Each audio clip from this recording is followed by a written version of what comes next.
అదేందో గాని ఒక్కోసారి సోషల్ మీడియాలో వచ్చే కామెంట్స్ చూస్తే నిజమే కదా అని అనిపించక మానదు. దేవర సినిమా విషయంలో అనిరుద్ధుపై వస్తున్న కామెంట్స్ చూస్తే అనిరుద్ధుడు అనేది ఎక్కువగా హైలైట్ అవుతూ ఉంది. ఫియర్ సాంగ్ నుంచి మొదలైన ఈ కామెంట్ లేటెస్ట్ గా వచ్చిన దావూదీ సాంగ్ వరకు వినిపిస్తూనే ఉంది. కానీ ఫైనల్ గా దేవరకు మాత్రం సీన్ రివర్స్ అవుతోంది. ముందుగా పాట బాగలేదంటూ ట్రోల్ చేస్తారు. కానీ ఆ తర్వాత రీల్స్, హుక్ స్టెప్పులు, మిలియన్స్ ఆఫ్ వ్యూస్ తో అదే పాట సోషల్ మీడియాను షేక్ చేస్తుంది. అందుకు నిదర్శనం చుట్టమల్లే సాంగ్ అనే చెప్పాలి. ఈ పాట రిలీజ్ అయినప్పుడు ఓ శ్రీలంక సాంగ్ కు కాపీ అని తెగ ట్రోల్ చేశారు. కానీ ఏకంగా 100 మిలియన్స్ వ్యూస్ తో రికార్డు క్రియేట్ చేసింది. ఇక అంతకుముందు వచ్చిన ఫియర్ సాంగ్ తీసుకుంటే అనిరుద్ధ్ డామినేషన్ ఎక్కువైంది. పాటలో ఎన్టీఆర్ కంటే అనిరుద్ధే ఎక్కువగా కనిపించాడు. పాట కూడా కాస్త గజిబిజిగానే ఉంది అనే విమర్శలు వచ్చాయి. కానీ తర్వాత సూపర్ హిట్ అయింది. ఇక ఇప్పుడు మాస్ బీట్ అని టైగర్ ఫ్యాన్స్ కాస్త కష్టంగానే దావూదీ పాటను రిసీవ్ చేసుకుంటున్నట్టుగా ఉంది వ్యవహారం. పాట సెటప్, ఎన్టీఆర్ స్టెప్పులు, జాన్వీ గ్లామర్ ఓకే, కానీ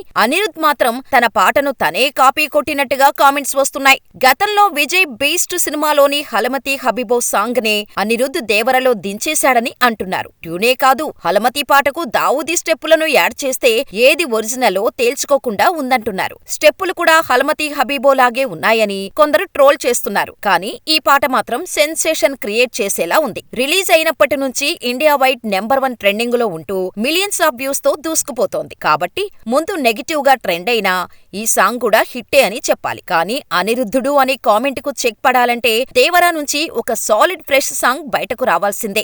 ఏదేమైనా అనిరుద్ధ్ గతంలో ఏ సినిమా సాంగ్స్ విషయంలో ఇంత దారుణమైన ట్రోలింగ్ ఫేస్ చేయలేదు. కానీ దేవరకు మాత్రం కాపీ ఆరోపణలు ఎదుర్కోవాల్సి వస్తోంది.